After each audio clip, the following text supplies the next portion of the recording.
drop a song with the cover art anymore. And this was like 5 years ago. He was ahead of the time. And I was like, why? Why you can't? How you supposed to show people the cover art? That shit don't matter. The visual matter more than the actual. It's true. It's You know true. what I'm saying? And I heard you earlier. You were like, the rollout is like more important than the songs now, which is crazy. Yeah. Like Cardi B's last album, right, that came out. I heard it. Wasn't bad, but the rollout was incredible compared to the album. Yeah. And it's like, the music's kind of getting lost. Yeah, exactly. People are focusing too much on like, do I have a big rollout? Am I in this place, where you could like really be in one solid place and just work and Right. make the record. You know what I'm saying? Music Business Unlocked. Looks like we live now. So, ladies and gentlemen, welcome. Music Business Unlocked. Today we're here with Miami's very own multi-platinum producer. This guy's got hits with DJ Khaled, Ace Hood, Dave East, Moneybagg Yo, Tory Lanez, and the list goes on. He's released his own tracks like Ballin', Peep Show, Now 64, and of course many more. And man, he's got one of the most memorable producer tags in all of the game. Give it up for Reazy Renegade. Renegade. Good to see you, brother. Appreciate you coming You too, through. bro. You too. Good to have you. You too, bro. We can get right into it, man. We had a good conversation out there. That's usually how it happens when the Yeah. guests come. We have the real podcast out there. Yeah. But let's talk about AI. Yeah. Let's talk about it. Yeah. I love what you have going on visually. We're gonna get into that. But how do you feel about AI in music? Oh man, I feel like AI is kind of confusing, and I feel for music, the reason why I feel like that is because it's such a helpful tool, but when it's abused, it can really hurt For sure. like the industry itself. So like even like I know we was talking about, the one, I won't say the name, but the one model that has taken from Other artists. other artists Yeah. and other producers, like that's a no-no to me. I feel like we should be using AI to empower us, not letting AI use us to make itself more powerful. Facts. You know what I mean? And I was telling this to my friend, like, AI is only as powerful as we make it. Like, it learns from us. That's the truth. So you have to know, like, it's kind of like having like a big dog. Like you have to know when to, sick the dog, sit, lay down, like rather than it saying like, oh, I'm gonna learn from you and do it better than you. You Right. know what I'm saying? Right. So And yeah. there's a thin line between that too. Like I told you, when I first started using one of those AI programs, I prompted it and I heard a producer tag, which was, led me to believe that they're actually stealing. Yeah. Before that, I was uploading my own music into it, like, hey, turn this into a country record or turn this into R&B. After I heard the producer tag, I'm like, yo, I shouldn't be uploading my music in here anymore because it's gonna steal from me. Exactly, man. And that's all it does is like once you say, oh, can you make a song that is, it just, yeah, sure. Here's a mediocre song, but I'm gonna take this beat for later on. Right. When somebody else asks me for something like this. So I mean it's like a give and take with that, but even still, like, is it worth it? Is it worth it? I seen this R&B artist, obviously it's a real songwriter behind it, but the artist itself is AI. And the talks are that she got a $3 million record deal. Yeah, I saw that. And my take on the $3 million record deal is that this is propaganda. This is to push this agenda. This is not real. Who signed her? What company signed? Right. Like, for real, what company signed her? I want to know what company signed her, and did they make the AI model? And they're just saying, hey, here's we're going to say we signed somebody. It's really our own money just to say an artist signed so we can open up a new door. Hopefully, I hope we're not all as gullible as, for looking on the internet. But do I believe that happened? Absolutely not. I don't. I believe that somebody put it out, and if so, what record label did it? Because Right. I haven't seen that. Now that album is charting, which is crazy. It was like Yeah. one of the top 5 R&B albums. And that is where, there you go. That's just more marketing to keep pushing this artist so they make money. Right. And it's like, it's not fair to guys like us to where we could eventually get cut out. If you think about it, AI is pretty new. So this is like the Sega Genesis, Super Nintendo of it. Wait till we get to PS5. yeah. It's game over. Yeah. My thing is that in the history of the human race, technology-wise, anybody who tried to, I guess, stop the advancement of a certain technology failed. Yep. the best thing you can do is adapt and become whatever it is better than it, figure out ways to use it without it, using your intellectual property. You got to use its intellectual property, I guess. That's what I have to say about it. I mean, I'll never, I guess I'm not, I play kind of like the both sides of the fence with AI because there's certain things that I will do with AI that I know the human can't do. Right. We use But it very differently than most people I know. And we yeah, can get into that, yeah, like more visual based from my understanding. yeah, more visual based. But that I'm trying to, when I do that, like it's like just creating stuff that you've never seen before, opposed to doing something that a human can actually do. That's That's fair. taking away from a human art. You know what I'm saying? Rather than me creating something that I know we could only do that in our minds and our dreams. Right. You know? I think So that that's really important for people to hear. yeah, Almost, like you said before, and we'll say it again, use AI, don't let AI use you. yeah. And if you're using it for things that humans can't actually do, well now we're doing something. Yeah, now we're progressing and we're actually it gets to a point where that happens so often, then we all of a sudden are able to do it. So we become the concept of True. AI, of learning it, that becomes us because we're learning, we see something visually and then we say, "Oh, how do I create that?" Guess what? We're human. We're going to figure it out. Of course. And we do, and now we can create that. Very cool. It's just like that's the concept, like, that's the idea you have to have with this technology. You can't be scared because the moment you're scared, you fall behind. Facts. You become like somebody who's not savvy enough to be in the times or to progress in the times, and I always felt like that was a big part. Man, that's the best take I've heard on AI so far, man. That's very cool to approach it that Yeah. way, especially, coming from you, a producer, a creator. Yeah, Um, man. for the people that don't know, I'm not sure if everybody knows, but you're a classically trained musician. Yeah. Um, I want to talk about that, but it's crazy that AI, could kind of come in years of learning music and now it could just play every note, do anything you could ask it. But let's talk about that. Like, how did you get into music in that manner? I remember, like, so I was 5 years old. My mom, she was like, "Oh," she couldn't pick me up right after school, so she's like, "I'm gonna put you in piano lessons." So in kindergarten, started the piano, and I just loved the music. I loved, like, being able to play something and, like, hear it come out and say, "Oh, that's me." So from then on, I went to another school and, it wasn't just piano based. They had a whole band orchestra, and I remember the teacher was like fitting us for instruments, and then he was just like, "Oh, you're gonna be a good trumpet player." And I was like, "Trumpet? I want to play the drums." But he ended up pushing me on the trumpet, and I ended up becoming a professional trumpet player, like in the long run, going to school for it or playing in orchestras and stuff. And then um, I learned mostly every brass instrument. Crazy. I played in a professional level of like marching band, which is called like WGI, but for drumline, drum corps. Dope. And I remember being in college and just being in the orchestra and sitting there like, I am not spending the rest of my life doing this. Like, I'm not doing that. So I put all my music knowledge into making beats. So when did that transition period happen when you knew, like, yo, let me try to make some beats? In the dorm room, I was just making beats. Whatever came out, I was listening to my favorite artists then, like trying to match they swag with beats. And I remember like on Twitter, this is like literally year two of Twitter. Year two of Throwback. Twitter. Yeah. And I see Gucci Mane like, "Oh, producer, send me beats, email." I was like, "Oh, dang, you could do that? Like it works like that?" Right. And I sent him like 5 beats. I'm like, he ain't gonna even open it. And then like literally 2 hours later, I got an email back like, "Yo, Gucci gonna take this beat. Like, how we send you money?" I'm like, "Damn." Next thing I know, next month the song came out on a Gucci Mane mixtape. But Crazy. then that was it for me. That I was like, I need more. Right. I need all of it. I want to do this for the rest of my life. This was it. It's amazing. Yeah. And then I was just making music in my dorm room, and I met well, I knew Chico from childhood, but met back up in college, and he was like, "Yo, I'm gonna do this with you." And we just Fire. learning, he learning the business part, I'm learning the music part.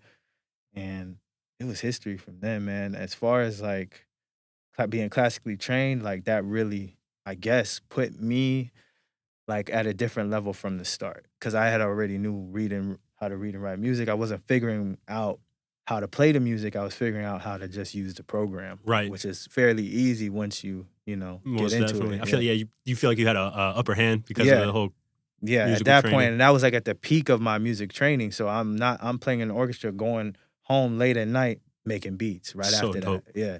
And what were you using to make beats? FL Studio Hello. from the start Let's till go. now. Yeah. You remember the Uh, first beat you made? yeah. Yeah. I think I still got it. And Was it fire? no. No, not even the beat I did for Gucci Mane. I listen to it now. I'm like, yo, what the heck was I thinking? But that's how it starts, and you keep learning and you learn and you become yourself. Most definitely. Yeah. What producers or artists like did you get inspired from like in the early days?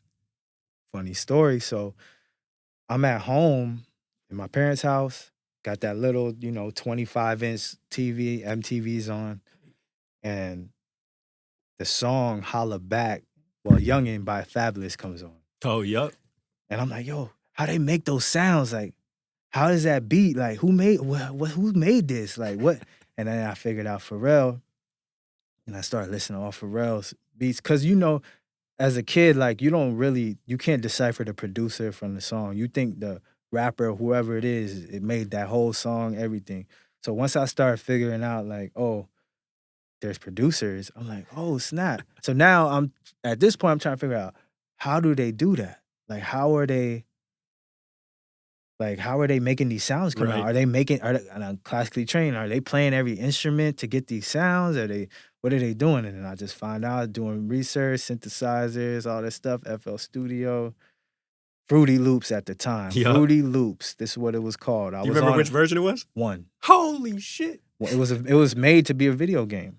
Damn. And shortly after 1, 2 came out, and that's when it was on. That's when I was like, oh snap. I learned about VSTs. I learned about in the early days, VSTs were like there was only like 5 or 6. What were your V go-tos? Citrus and FL Studio, Yep. yeah, and, dang, I forgot some other ones. Citrus was my go-to though, like, I Citrus is found him. every sound in Citrus and it was stock in FL. I didn't I was a college student, I ain't had no money to Right. buy program VSTs and stuff, so I'm just using whatever's there, and that whole first Gucci Mane beat, all stock. No way. All stock FL Studio Listen sound. to that, producers, man. Listen to that. Work with what you got. Yeah, That's great. yeah, When I first heard about you, you were in a group, the Renegades. yeah. How did that come about? So same thing. Like in college, there was another producer who like he was working with. I think at the time he worked with an artist named Glasses Malone. Oh yeah, no glasses, Malone. Yeah, and he had like a big record bubbling, and then like mutual friends was like, "Yo, you guys gotta meet because you guys are kind of doing the same thing." So we met a couple times, and then we started making beats, and making crazy stuff. Chico comes in the room like, "Yo, we gotta start a group." And I'm like, okay, I mess with that. I mess with that. Let's do it. So pump it on, pump it on. We already started getting the way we was doing it is like working with all local artists. Like we Okay. wasn't really trying to like go super mainstream because after that I was trying to get records out and it wasn't working the same like Gucci Mane. So then we just started, okay, working with this artist. At that time, Ace Hood, Rich Kid, um, some other artists, Red Rum, Ball Greasy, Briscoe, Shout out Billy Miami. Blue. We're working with all these artists, and it's getting the attention of Khaled because he's like, "Yo, how are you guys having all these beats from these producers, and I don't know who they are?" Got you. Yeah, and I guess he found out a way, and he called me one day and was just like, "Yo, Reazy, I want you to be We the Best." And I'm like, "Wait, there's a whole team, like." It's not because people knew me because I was already like Yeah. networking and shit, but the Renegades came about like kind of like under the thing before it emerged with Welcome to My Hood. Got Welcome you. to My Hood came out with Khaled, and that's solidified us as like a group. Kept working from there, is getting huge placements after that. Yeah. Jeezy, Wayne, Rick Ross, like the biggest placements, and long story short, people just can't wait. This is a tier thing. So if you are hungry for money right away, this is not for you. If you're Talk to willing him. to work till it hits you for the love of it, then you will succeed. And that kind of is what happened with the Renegades, you know. Me, I was just like, by any means Right. necessary. But, you know, sometimes life catch up with people and that's not the same way of thinking. So I gotta keep going. And that's how I emerged as just Reazy Renegade instead of the Renegades. Got you. Nah, it's Yeah. very dope. I was gonna ask you how you and Khaled link, but I think that's a great lesson for producers. If you love it, you make enough noise, they'll find you. If you build it, they will come. Yeah, yeah. And you know, it's going into what we was talking about, the gimmicky stuff. Right. Like, that's what it is now. Like Yeah. people don't wanna like really do it for the love. They just want to do it for the popularity. They don't even make good music. They don't even like making music. They just do it because it makes them popular. And I feel like Crazy. we had the reverse like mindset, like meaning like, yo, we love music. It just so happened to make us popular. Right. I think you could genuinely hear it in the music when somebody really cares, when somebody really gives a shit. Yeah, You could feel it in the music more than hear it, yeah, you know? yeah. And And I that, feel that way about your beats for sure. I appreciate that. Yeah. But it just comes from that, from like those nights in the studio when like everybody's sleep and you just like, yo, if I push a little bit more, something might happen. Right. And I remember having those thoughts and just being like, dang, like if I just do it a little bit, if I give it a little bit extra than everybody else, I'm gonna do it. And that's literally how it happened. Like that's how it just the run was continuous for years and years. And it happens because of that. Amazing. Yeah. You know, most people see the vanity, they see the plaques, they hear the tag, they hear the name, but they don't know about the Nah. sleepless nights and the grinds in the studio. Nah. First one there, last one to leave. Yeah, man. Crazy. Yeah. While we're on the subject, how did the name the Renegades come about? It's just going through, I guess just going through different, you know, choices of names to call ourselves. Cause I was always Reezy. I was B Reezy before, so I was Okay. always Reezy.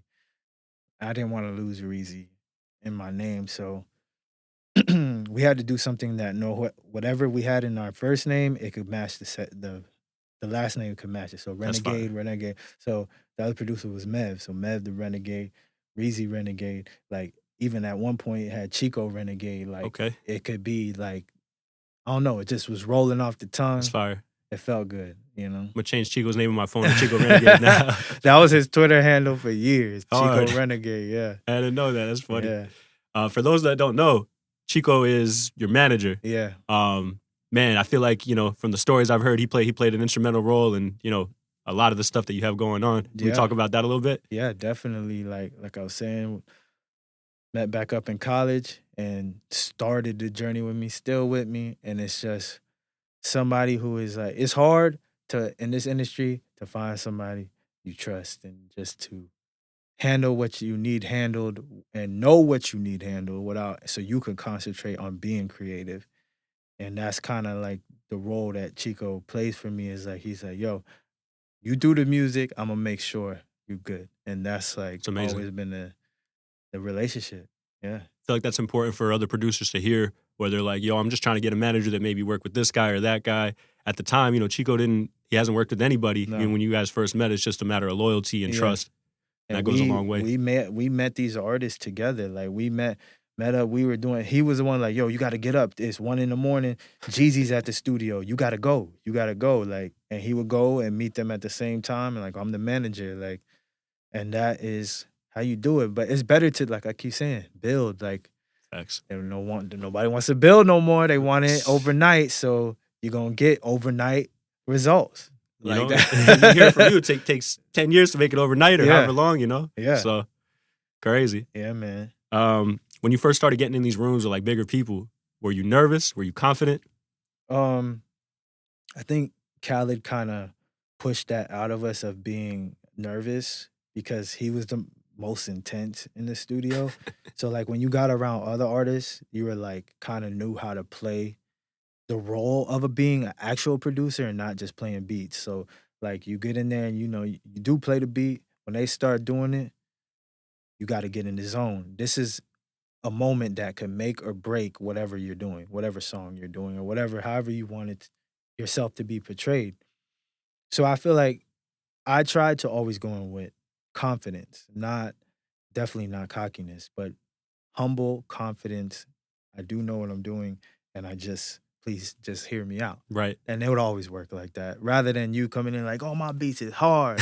Like, this is what it is. Like, and rather than being very constructive with the artist, making sure like both of your points to get across, there's a way to do that. That's dope. Yeah. Finding that middle ground. Yeah. Yeah. I met Khaled maybe once or twice, and both times I met him, he's the same guy that we see on Instagram and all that. Is that how he was when you were with him? And what did you learn from Khaled? Yeah, it's crazy because it's like, and that's like another like example of being yourself and like how it can like being yourself can really take you out of here is because Khaled is himself. And like before everybody heard, they don't want you to win. I heard that 6, 7 years before Wow. the public heard that because that's him, that's his philosophy. And like God did and all of that, this is his sayings that he said his whole life. And it's just, it was crazy to like see that blow up because people thought it was an act at first. Right. And it's like, nah, this is really how this guy is. He's really that much energy. And it helps with the music because a lot of us, get bored easily with music. So with him, he keeping that energy. Yeah. He always telling you, that ain't it, Reazy. That ain't enough. Look. And in my mind, I'm like, dang, I gotta go harder. And now I think back, it was enough. But I'm glad that happened because it pushes you a little bit more. Striving for greatness. Yeah. He used to tell me, we find 1,000 renegades. I'm like, damn. That's When he used to crazy. say that, I was like, oh, let me get on the computer. Let me start. Heck nah, you only find one of me. Right. You know what I'm saying? So Motivational. Yeah, motivational for sure. I for like sure. that. Yeah. When's the first time, or do you remember the first time you heard "Welcome to My Hood"? Oh man. It's crazy because T-Pain sent it to me No through way. email. Yeah, because Khaled made me send it to T-Pain first. He's like, yo, send this to T-Pain. He gave me the email. I sent it to T-Pain, and T-Pain replied it back to my email, and then I forwarded it to Khaled. He said, Khaled's like, let me work on it. We got a hit. It was super rough. And when he showed me the ending result, I was like, this is it. This is crazy. And he was excited too. He was screaming over the phone like, this is it. Come to the studio tonight. Oh man, it's gonna be crazy. And then him and Busta was in the studio that night. And he's like, yo, I'm gonna try to go get Wayne on it. Crazy. Wayne had just got out of jail. So we was waiting there in the studio for like 6 hours. He came back with the verse. Crazy. Like, and he was like, this is my first single off the album. And it was just, I remember feeling that anxiousness of like, yo, what happens after this? Like, are we blown up? Like, is this big? And then it was big time, but then Yeah. that's when the real work started. Okay. Feel me? That's this consistent part. Like, we had to get that quick. Like, you got to be very consistent to keep that up. And For sure. a lot of it was just looking down and not worrying about anything else around us, not worrying about partying, not worrying about, and just working. Did you feel that like pressure to top that? I never felt pressure. That's real. I never felt pressure. I don't even feel pressure now. I never put that on myself. That's not what music is about. Love that. And you'll never create the best music under pressure. So all the stuff about deadlines and when things like that happen, I just be like, deadlines for me, obviously professional and I meet deadlines when I need to, but the concept of deadlines in music is just so broken because it's like, why would you put a time on greatness? Facts. And that's why you see some artists, their album was made 2 years ago and they put it out now. Right. Because it's just like, that's when they feel it's great. And that's how I always took it, man. Like, I don't feel pressure, like, because I'm always making great music. Somebody's going to use it at some time or some place. Like, it could be 5 years from now. It could be 2 years. It could be 2 Right. weeks from now. But at the same time, don't feel pressure. Like, because as soon as you put that pressure on yourself, it's not fun no more. For sure. Yeah. For sure. Yeah, music's all a feeling. And, Yeah. you can't force greatness. You can't sit down and be like, yo, today we're making a hit. It just won't happen. Yeah. I never say, oh, I'm making a hit today. My best beats come from, like, literally just randomly sitting down and cooking something up from 0 to 100. Like, Crazy. seriously, like, I seen you cook anywhere. I seen you cooking in the Tesla. yeah. So, well, yeah, in the back of the car, everything, like, it's whatever. And that's another thing, like, a habit I started is that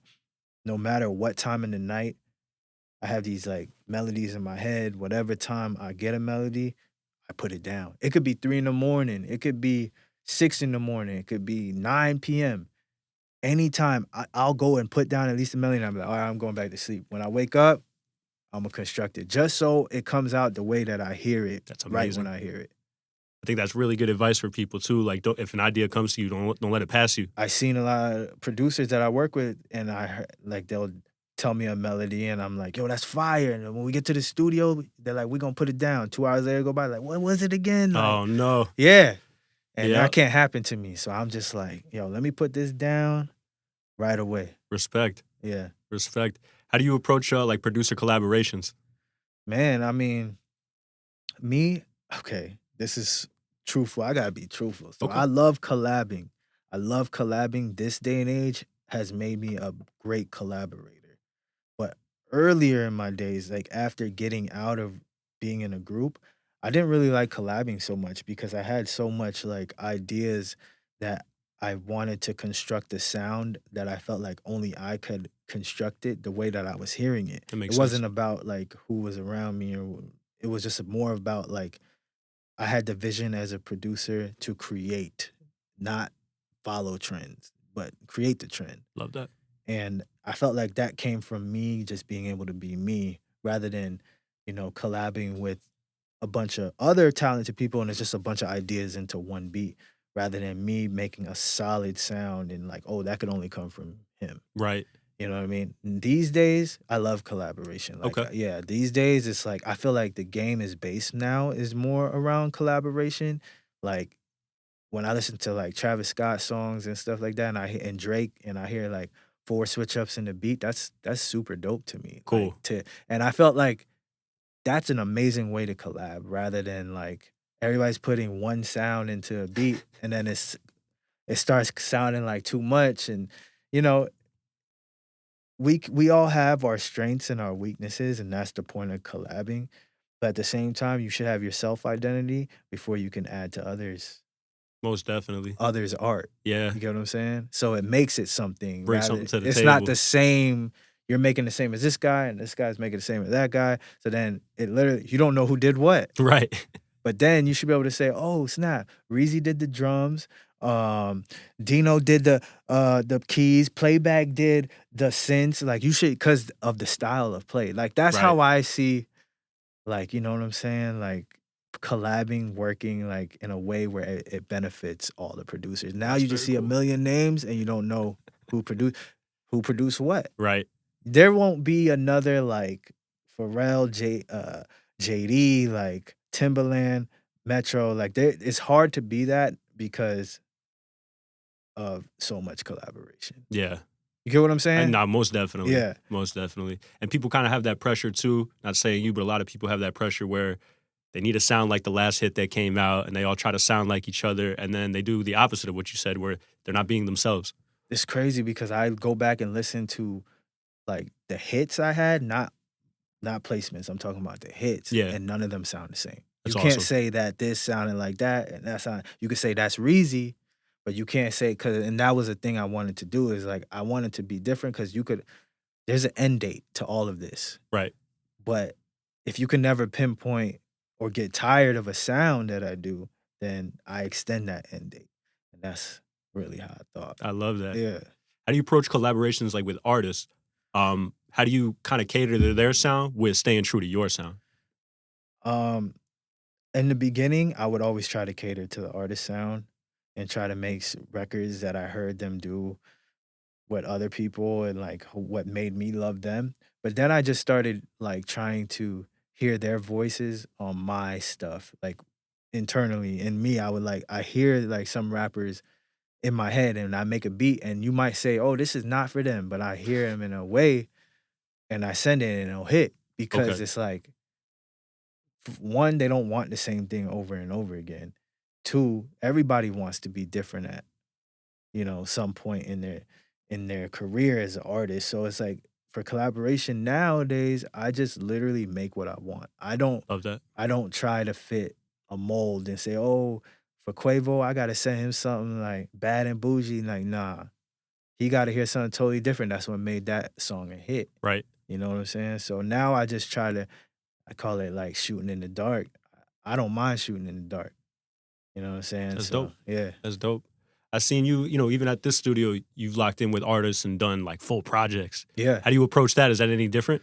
Oh man, nah. That's the same. Like even still, like that's why I try to we record a couple ghost songs first just so I get the wave and the feel of the direction of where we should go Smart. as a project. And I learned that from like working with Ace Hood. Is like one day we get in the studio, we working on something super turned up. Next day we working on something super inspirational.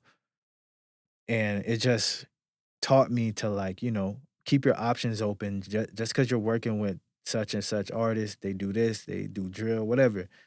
Just always like remember you're the producer. Keep that open mind, and that's your job is to be as open to the artist as possible. And if they accept your ideas, they do. If they don't, then try again. Right. Right. Yeah. I love when you and K Camp collab. You guys have some of the craziest music, even some of the unreleased stuff I've heard. Yeah. How did that come about? Same thing. K Camp, like from the jump. I know K Camp from the start of his career and early in my career. And it was just something that we just kept all no matter what, we are trying and trying. And the artist has to be on with you. They can't give up on you either. So he's one of those people too, like where we would make hundreds of records. We make no matter what, when we linked up, we was making records. Made, you know what I'm saying? I was on his first album. And then after that, we just kept, we like, yo, we got to get a hit. Making records, making records, making records. I'm going to Atlanta. He's coming to Miami. Going to New York. Then finally get one. A huge one. So it's like K Camp is one of those things where I tell people it's like telepathic. Like I don't even gotta like once I start hearing him like humming something, I was like, oh, it comes to me. Right. And he loves it. And vice versa. So it's like I feel like K Camp is like one of those connections, like it's one of those rare artist producer connections that it just so happened to works. You could feel it, man. Yeah. It feels real genuine, all the music you guys have done. Yeah. Even the visuals, some of the videos I've Yeah. seen, just so dope, bro. Yeah, man. Yeah, man. And I make it a thing to like no matter where K Camp is, if I'm in that city, that's the first person I'm going to. I don't care if Jay-Z, I don't care who's in there. I'm going to K Camp first, then K Camp coming with me to Jay-Z, or I'm going with him to whoever. Like, because we know the magic it's gonna create Right. from that. We need a new K Camp Reazy project, yeah. man. I'm gonna put it out in the Oh universe. yeah, we got so much records too. It's like it could be a whole project in itself. It's just K Camp got his vision of where he wants to go, and I have my vision right now where I want to go. And it's like when it's time to go back into it, that timing. You know what I'm Right. saying? So Well, I can't have Reazy Renegade in here without talking about lottery. Man. So you were real privy to TikTok before TikTok was even TikTok. Yeah. How did that play a role in the record? And then just tell me about the process of that record.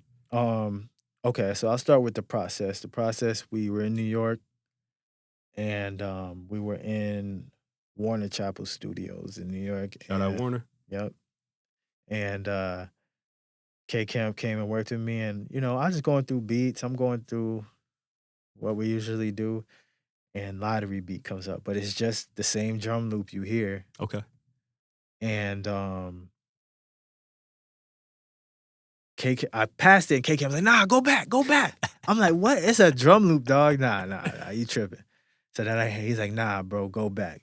So I went back. He started hearing him saying, "Go, go, go." We was like, everybody in the room was like, "Oh, nah, that's him. He just saying go, but that's tight." And then the hook came out. Cash on me like I hit the lottery. So he did the whole hook, no verses. Okay. Next day, we went to Alicia Keys' studio, and to finish it up, he finished the verse. We finished the song, the mix, the master, everything. K Camp was like, "Yo, I need this to go out ASAP." I'm like, "Let's go. I'm with you. Let's do it." I guess he got Interscope on the phone, got the release the following Friday after we made it. So it's quick. going You moving crazy, fast. you know, it's doing its thing, and I seen some Instagram people do some dances to it, and I'm just like, "Oh, this is kinda cool, people dancing to it. Alright," but it's still, like, bubbling. This is 2019. 2020 hits between 2019 and 2020, right before the pandemic. It's Thanksgiving, and my cousin goes, "Have you heard of the Renegade Challenge?" My little baby cousin, and I go, "What? The Renegade Challenge? Like, what are you talking about?" She didn't even show me on TikTok. She showed me on YouTube. Crazy.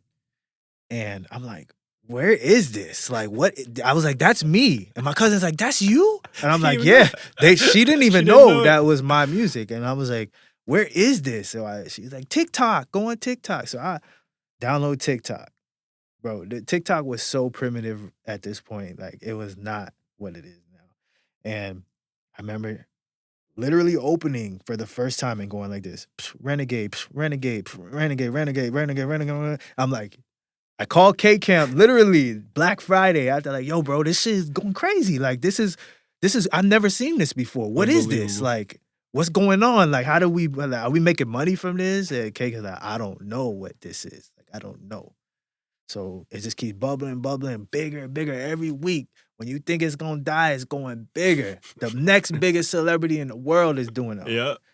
And you just like, dang. So then, K Camp had found out, I guess he found out the girl who did the dance was the mom was somebody he went to high school with. And long story short, the story is somebody stole the dance from her. Okay. So K Camp, once he put her on his Instagram, like, "Yo, this the real dance, doing it, this is the creator," it blew up even more. That's when it went over the top. Unbelievable. And it was just that little move that he did made it go from like 100 to 100,000. Like, it was crazy. I'll never forget it. And like 2 weeks after he did that, TikTok released on their platform. Like when you open it, it's like, "Oh, lottery, the first video to hit 2 billion videos." Sheesh. 2 billion. And I was like, "Bro, we hit 1 billion numbers on a platform. That's Incredible. hard to do." That's like Rihanna, Jay-Z, that's some different stuff.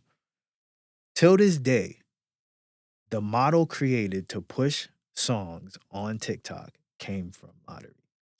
You guys changed the game. Yeah. Shout out to y'all for real, Yeah, man. and It's people amazing. don't really like to like I guess put because TikTok has had so much success since then. But if you really think about it, it's like if that play never happened, would TikTok have happened? Right. Right. TikTok's now arguably one of the most important DSPs. So, Yeah.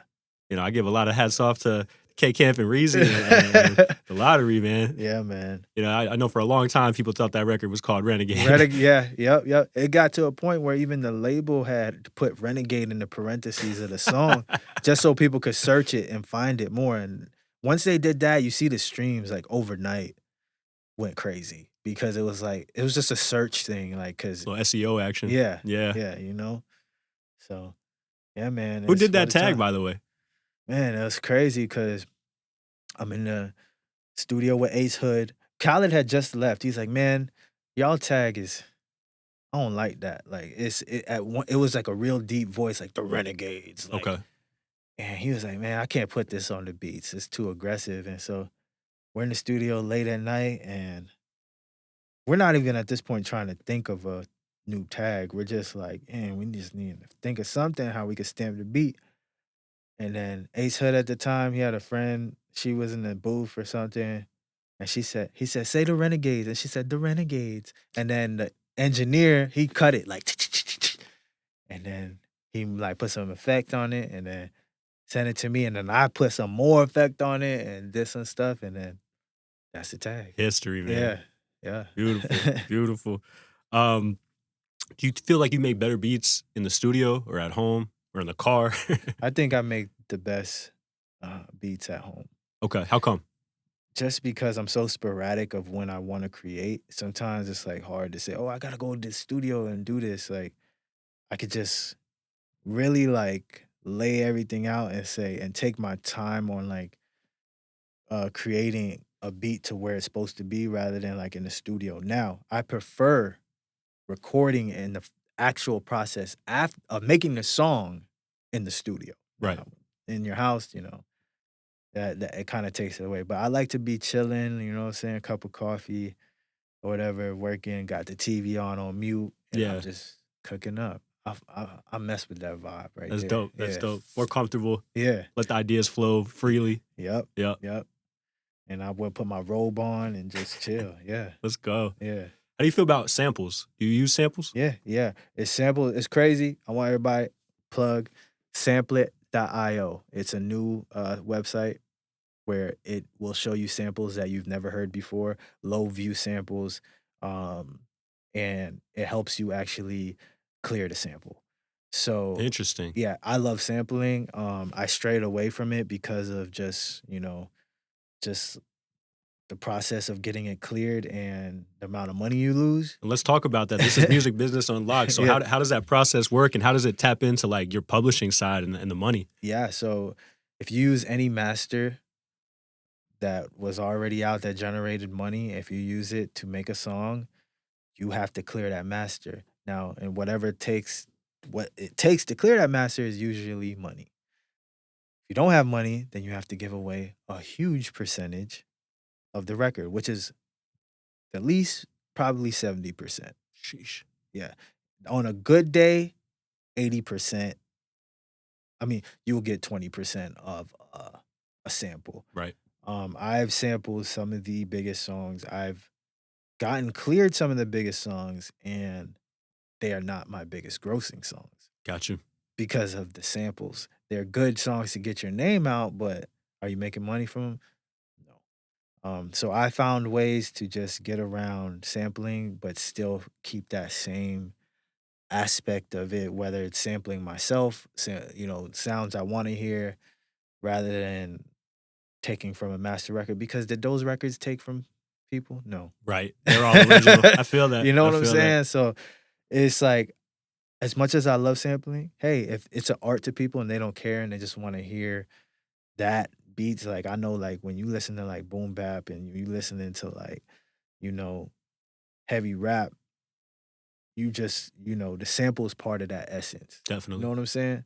So it kind of needs it, but most of the time, those producers are willing to take that hit for the art. Right. Me, no. Gotcha. So being classically trained. Yeah. Why? Yeah, Why? yeah. Why sample? Yeah. We sampled a song. I'm not going to mention who we sampled, but we sampled somebody for a Kodak song, and initially they wanted 80% of the record, and then Kodak got into some trouble, and then they wanted 100% of the record. Yeah. And it never wound up coming out because of that. Yeah. See, So- and that's another thing. It could hurt. It Yeah. could hurt the chance of the record. Man, bro. It's a crazy story. Phone jumping for Davies. It was the Psycho sample. Oh man. So I had the original sample. It sounded so crazy. East is like, yo, this is my single. We coming out swinging. I'm like, all right, bet. Gets Wiz on it, everything. The verse come back. I'm like, that's it. The label calls me like, hey, the estate for the conductor who made that, who wrote that, the composer who wrote that, Herman, he's dead for 75 years. Okay. And we can't locate anybody to clear this. And they're by the book, so they're just like, we can't do it. So I'm like, okay, what if I interpolate and get it replayed? They're like, yeah, we'll be okay with that. So Okay. I called in violin player in the studio, reconstructed that whole orchestral sound Unbelievable. to just put it back into that song for it to come out. See, now, that's what I'm saying, like, the amount of work, because now I'm spending my money for the studio, I'm doing this just to make that song come out. Right. You got to make sure that return is there. Now, I'm glad I did it like that, and that's kind of what sparked it to me, because that interpolation only cost me 20% Okay. of a humongous sample, Right. because I had it replayed. But if I didn't have it replayed, because they did hit back after the fact, they found somebody from his estate, and if it wasn't interpolated, it probably would have been 100%. Man. Interpolations are Yeah. key. Interpolations are key So for then sure. I changed like a couple notes, and it still got the same feel to it. And, Most definitely. you know what I'm saying? Not trying to say don't do that. Don't be trying to copy, but I had to do this because it was for the sake of the record coming out. Like you It's said, just sometimes the essence is the sample yeah, or that sound. So exactly, I exactly, got you. Speaking exactly. of, you said you sampled from Psycho, the movie. Have you had any sync placements? Yeah, yeah, Let's man. talk about those. Shoot, one of my biggest sync placements is in Fortnite. So Shout out Fortnite, Fortnite. yeah, Fortnite. I got the character in Fortnite. I got action figure. The emote, the Renegade song. So cool. Everything is in Fortnite. One of the biggest syncs I've ever had. And then I've also synced with just that song lottery, almost every like major TV show, Taco Bell, Nickelodeon, Disney, the White House at one point. Crazy. Yeah, some of the biggest syncs in the world came from that song. So, and then I also have had songs in movies, 22 Jump Street, Welcome to My Hood, Blue Beetle, Welcome to My Hood. Um, but Lottery takes a cake. Any dancing Yeah, show around the world, anything, they have used this song in most definitely. there. Yeah. That's awesome. How important is having like a manager and a lawyer and a team when it comes to plays like that? Very important, man, because like that type of paperwork is very detailed and you got to know like this is like forever stuff. Like once you're doing a sync, you got to remember sometimes the licensing is forever. You got to make sure you're getting what you're supposed to get, Right. and that only happens when you have a good lawyer and a good manager that's actually negotiating the terms, and a lawyer who understands what you want out of it. So, Right. yep. Did you ever sign any bad deals or anything that you regret? I don't regret any of my deals. That's one thing about me, and I tell people is like, even if I got a little uncomfortable in deals, I still work through it. I still Cool. work through my deals. I get out, I do what I'm supposed to do, and if it doesn't work out after that, I get out. Right. But there's not a time where I say, "Oh, I'm done with this. I'm gonna just stop." You see a lot of artists that stops them, they get shelved or whatever, Yep. and they try to. But there's other ways to keep your motion, and I felt like that's what I was doing. Like, I'm just never gonna stop, Love regardless that. of a situation, even if it made me uncomfortable. And then when I look back at the situation, I'm like, no, it's not. When I look at other people's situation, I'm like, yo, that's not bad. It was Right. great, actually. Right. Is it for me? No. But, you know, I don't think I've ever had bad deals. I've had deals where it gets uncomfortable Yeah. because of the music industry, but no, I don't think I've had a deal. I've heard of people having terrible deals, though. Right. Right. Yeah, Yeah. we've all heard Yeah. nightmare Yeah. stories. I had a buddy once tell me the best deals are where both parties are equally unhappy. Also equally happy, but equally unhappy. You got to Yeah. give a little to get a little. Yeah. Yeah. Makes sense to me. Facts. That always stuck with me. Yeah. Um, man, what else we got here? How important is branding for like these up and coming producers? Because you have a pretty serious brand. Yeah, man. And I preach that. The brand is gonna it's basically gonna say right now, if you have a brand, this is gonna determine who you are in the next 20 to 25 years. Right. Because you could just been another producer that made beats. Yeah, you make great music, but that's it. But if you made an impact socially, community wise, you're gonna be remembered. And that comes from building a brand. Some people don't want to be remembered, so I don't put everybody in that boat. But me, I put so much into my music, like me, that I want it to be remembered. So I know that a brand has to be built around it, has to give people something to hold on to and say, "Oh, I remember that when they did that." So is this a conscious effort that like you keep that in mind while Yeah, you're yeah, all the love time. that? Like even I think we was just talking about like I carry a camera around with me Yep. because I see content, I see it like I see video aesthetic things that I'm like, why not just put it out? And it For becomes sure. branding because it's just you making content, but then it's your brand. People associate the aesthetic and what you're doing to you, and that's how you grow your brand. Just Most definitely. yeah, you know what And I'm you're on a saying? whole new level right now with the branding. I mean, I've been following you online and man, the visuals are crazy. You're releasing music as like an artist now, and it's just I love it. Let's Yeah, talk man. about it. Yeah, man. I felt like, I just had an epiphany. So like I was getting right, getting my health right, getting, working out, You're looking losing good, weight. bro. Thank Yep. you, thank you. And I just had an epiphany like, damn, not that there's nothing wrong with this, but I don't want to chase nobody no more. I know I can make great music. I know what I visually would love to see. And these are ideas I would have given to other artists, but then I'm like, why don't I just take that same energy and put it into myself? That Love that. same energy. And it would sometimes, you test things and if it doesn't work, you move on. But I've seen so much growth from this, from what I'm doing and just the music I'm making now that it's just signs to me like, oh, you got to keep doing it, keep Right. building on it, keep making it better, and that's exactly what I'm doing. And I just don't see no end. And I've never been so inspired in my life, just being real. Man, I love that. I Yeah, love that. yeah. So like those visuals, creating them, like, and then watching them back inspires me to make music and Man, to make inspiring something. yourself is Yeah, inspiring to me. it's That's hard, crazy, yeah, bro. and that's the thing, and that's man, when I started getting to that point, I'm like, "Dang, this is what I've been trying to do my whole career. I've been trying to find this inspiration in myself. I'm looking for other people to give it to me, and you gotta find it within yourself. And That's a that's how you gem. become the best version musically of yourself, where you're just like, you love to create off of what you create. Man, that's the truth. Yeah. Is beat block real? Beat block is just means that you're tired. Okay. People need to understand that you do have a life and you need to live it. This is what started people being creative in the first place is just experiences. And when you take away those experiences, you start to get things like beat block. Right, right. And I feel like that comes when just people are not living their lives, producers not living their lives. They just concentrate on music all the time. And that's why like I found it to myself like I call it like the boiling pot syndrome. So I won't make music until it's boiling over in my head. Okay.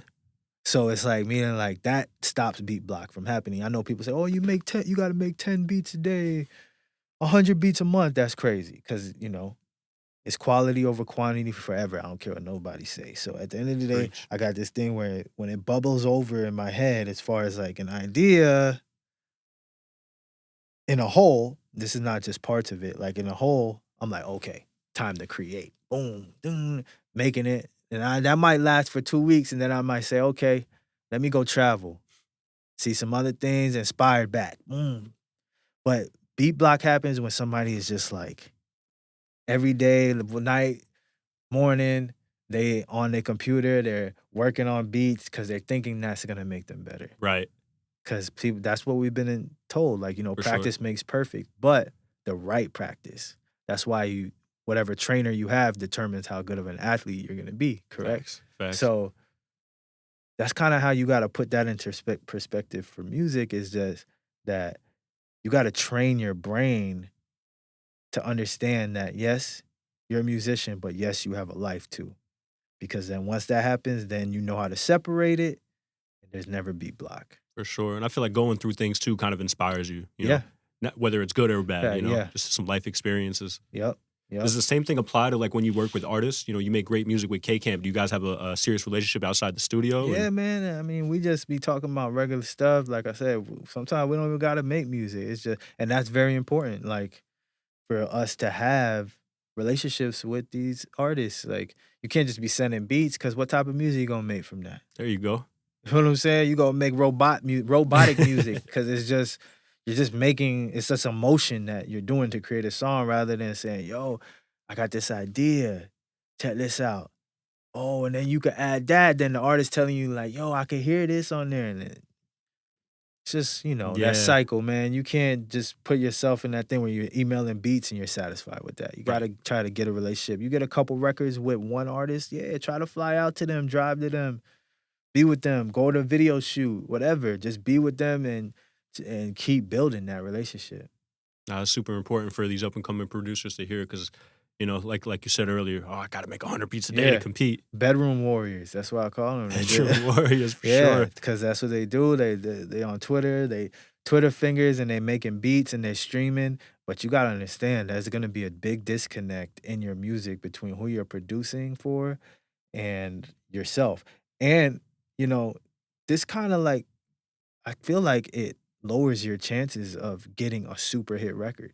And I know a lot of records happen like this, but a lot more happen for when the producer and the artist are in the studio together. For sure. You know? You could feel the connection, and Yeah. you could work on a concept, and it just Yeah. comes out better. Yep.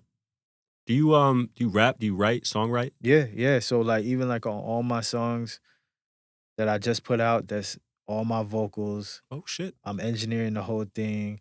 I'm writing all those lyrics and I'm singing it. And I could rap too, but now my music is mostly melodic based, so it's more of like singing, Right. melodies and not too much rap. But yeah, I think by knowing that aspect, like you can almost make better beats. yeah, You yeah. know. And that's what goes back to like, earlier days I would hear the rapper in my head, or I'll try to hear their flow or a flow they did on a beat that I'm doing that they never heard before, Right. you know? So I feel like that comes from knowing cadences, how to rap, you know what I'm saying, vocal producing and stuff like that. How do you know when a beat is done? Because I feel like a lot of people overproduce and don't leave room for the artist. Yeah, man. I mean, I prefer post production. So I'll Fire. give the beat like as bare as possible so they could create. So I know how much they want to create on it. Okay. If it needs more, I'll add more, whether it's on my end or on their end. That's when I'll do it. Or might have to take out stuff sometimes. But Yeah. that's why post production is very critical. Like in music making, it's kind of a lost art now. Now it's like, you got people mixing MP3 files and stuff. So it's no post production. Right. But that's what determines for me, like, if the song has too much or if it's done. Like when it's done like that, I'll know when I'm in post production if the song is done. If Got you. it might not need anything because the artist might have filled it up so much where it's like, okay, but you got to leave space because if the beat's got a million things going on, it leaves little room for post production and it leaves little room for the artist. So For sure. just try to give them as much space as possible and Most then definitely. create after that. I remember coming up, you want to throw every synth, every sound, and fill up all the space possible. You play it for artists, it's dope, but not for them. It's Yeah. just dope as a beat. And I see like a lot of like producers, they're fully mixing their beats out. The beat's gonna get remixed anyways. Right. Yeah, and like just get it sounding good as possible for yourself, like hitting hard. Who cares if it's peaking, but if it's within a boundary and it sounds good and it's gonna have that wow factor, that's all you need. Right. Not full mixes, like you know what Yeah. I'm saying? Like you said, it's going to change later on Yeah, anyways. So, yeah. definitely some of our best songs as playback came in the post-production process where you Yeah. could kind of cater to like, dropouts of what's happening in the lyrics and so on and so forth. And it Mhm. just makes it a movie. The bridge was created through post production. There So you go. it I also why I feel like we've lost the bridge in songs. Well, there's no more bridges, no more key Yeah. changes. What happened? Because, you would hear something and you would say when a song is in a certain state, you would hear it and be like, it needs something right here, a change, and the bridge came. Right. But now it's not like that. Now it's like whatever the format you gave me in a beat in is how I'm gonna make a song. Crazy. And that's the end of the song. I hope with AI coming into play that people get back to more of the human element and Well, add bridges and so on and it's so forth. definitely gonna push y'all because some AI is getting to the point where it is creating better than some producers and Yeah. songwriters. So all I can say is push because it can, like I said, going back to that, it only learns what you know. So push, like, because now it can't be that loop 20-second loops. Like it can't be that no more. It has to be actual music. Right. Yeah. That's the only way it can't copy you because you have this element of music that you're playing that it doesn't know. But it knows all of our modern stuff. So that just means switch it up. For sure. Yeah. And bring feeling because Yeah. AI ain't got no emotion, no Yeah. soul. So put Yep. something into it that people can feel. When it comes to production business, I know a lot of artists, they want to take care of you on the back end, don't really have a budget up front. How do you know when that's worth it? And do you always charge up front? There is occasions where, I will make that as exception. It depends on the artist. But most of the time, you got it. I mean, this is business what we're talking about here. So it's Yeah. like the business is that, if this is how it works, you should get paid for your creativity. Most definitely. But there is times where you just if you have that much belief in the song and the artist. Just, take that back end deal. And I've seen it work out. It's worked out for me plenty of times. Okay. It's worked out for me plenty of times. Like my friends as artists, I don't charge them for beats. Like I don't charge K Camp for beats. That's But real. guess what? That back end crazy for both of us. Crazy. Right. So it just depends on how you want to do it. If you build a relationship with somebody that you trust and is loyal, it could be worth it. If not, Yeah. get your bag. Yeah, because if you're building a relationship and you know this artist is gonna continue to drop with you, like I know K Camp is always gonna make music with me, Right. then what do I have to lose by just taking the back end? But if it's an artist that telling you that and this is your first time working with them, you don't know if you're gonna work with them again, you don't know if the song gonna hit. No. Right. Yeah, get the money. Yeah, you gotta get that money. Or else how we gonna live? How we gonna live? Right? Yeah. Got bills to pay. Yeah. When you collab with others, like how does the split situation work? Do you I try try to to just just do do even? 50-50. Okay. Yeah, it's the easiest way. Once you start saying, "Oh, I did 15%," that's subjective. Okay.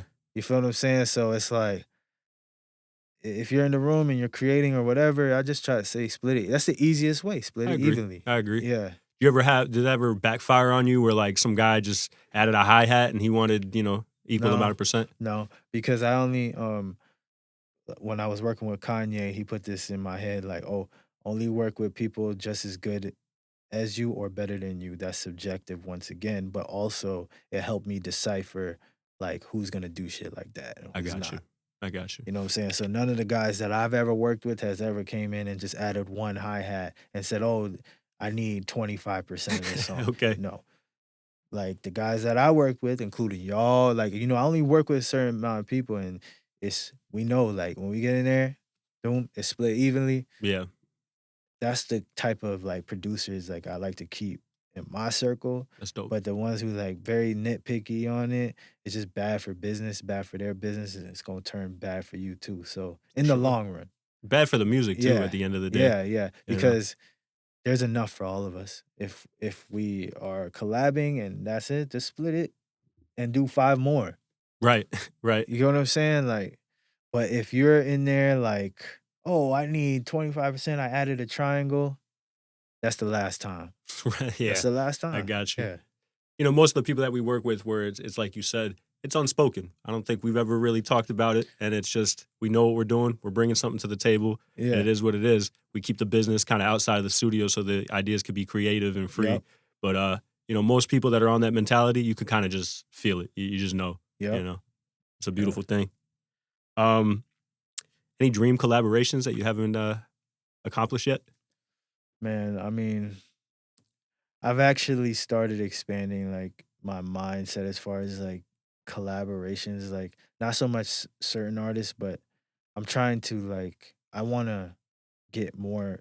The world is big, Yeah. and Oh, we yeah. live in a country that we dominate music, but there's so much more Yeah. crazier musicians around the world, and I just feel like I just want to be worldwide. I want to be more in Europe. I want to be more in Asia and collab with more of their artists and that music. And it shows more versatility also off of my end because I feel like I can make any genre of music. So that's kind of like where I'm at. It's not so much dream collabs, but it's expanding my horizons to, other regions and other like trendy music. Dope. Yeah. Has music been able to take you to places like that? Have you been able to travel for yeah. music? Oh yeah. Oh Let's yeah. talk about some of the places. Yeah, Europe, London, Italy, France, Iceland. Crazy. Like, and these are places that I go and like I don't realize that, people know me in these countries. And I'm just like, I need to get out more. This is kind of crazy. Like, cause it's like being here and so much going on and all the gimmicks will make you feel like, oh, I'm not doing shit. I'm not Right. doing nothing compared to, but no, you are doing something. If people know you worldwide, if, in different regions, then yeah, you are doing something. So that's been my goal right now is to like become just that worldwide, like known musician who always makes crazy stuff, no matter what country he's working in. I love that, bro. Yeah. I've heard some crazy music from you, not just rap, just all sorts of genres. Do you have a favorite genre outside of rap music? Yeah. Shoot, like I started out as a pop producer. So Okay. yeah, so I mean I prefer to do more musical stuff like pop or like dance EDM driven stuff, like I prefer to make that stuff because it's so technical to me and actually like works my brain opposed to like, hip hop is more fun and more trendy and I love rap and I love hip hop. I know I owe my life to it, but I'm saying like what I love to make Yeah. is more melodic, poppy, EDM, R&B. Kind of pushes boundaries Yeah. and makes you work a little harder. Yep. Very Yep. cool. Man, how do you get your 808 so loud?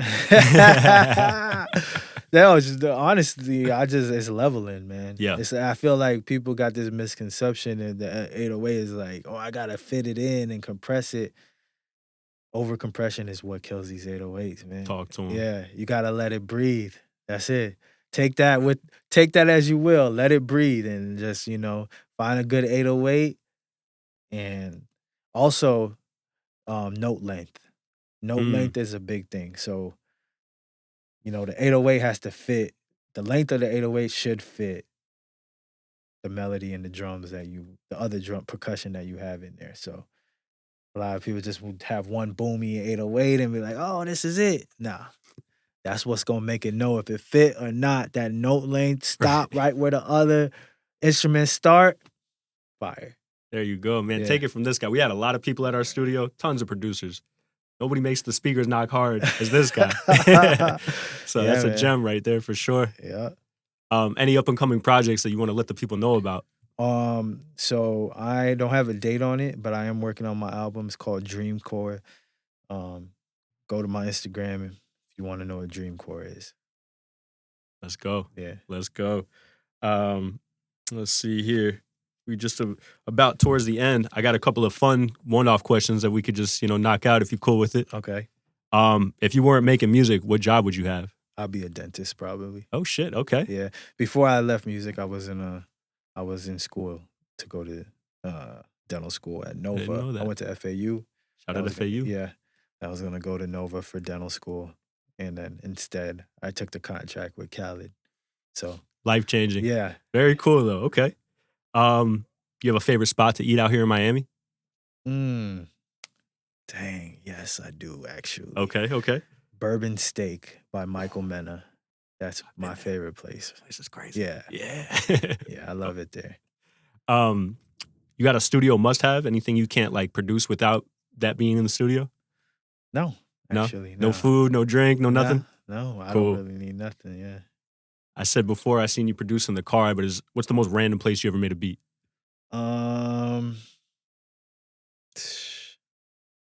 Random, probably a baseball park. That's pretty random. Yeah, Okay. just because, had to put it down. I Yep. opened my laptop and did it, Respect. Yeah. Is that one of those moments where you had like the melody or the idea? You just had to I get it out? Get it out real quick, 5 minutes, close it back, put it in there. put it Super back. dope. Yeah. When you first made money from music, what was like the first major purchase? Ooh, my first major purchase was an S550. Hey, let's go. Yeah. Let's yeah. go. What's one piece of advice you'd give your 18-year-old self? Save your money. Yeah. That's because if I would have saved the money from the start, there's no producer that would like touch finances right now. Okay. But, I learned that maybe 5 or 6 years later into it because, you get excited, you want to keep up with people. Don't keep up with nobody. Save everything, and you will see what happens with that after. I'm glad I learned it not too late, but Right. if it was from the start, it would be disrespectful right now. Yeah. I got you. Last question. Other than yourself, who's your favorite producer? Oh man. I want to say my favorite producer ever.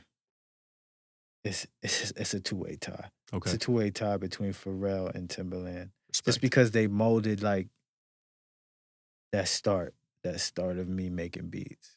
Crazy. I would look for that Timbaland drum kit. Right. You know what I'm Right. saying? Stuff like that. But yeah. Love between it, those bro. two, yeah. It was a pleasure to have you. I can't wait to have you again. I'm looking forward to all the things that you have coming out, bro. Thank you, bro. You keep us inspired. And man, Let's go. Yeah. Reazy Renegade in the building. Music Yes, Business sir. Unlocked. Yes, sir. Renegade, My renegade, brother. renegade, Yes, renegade. sir. Music Business Unlocked.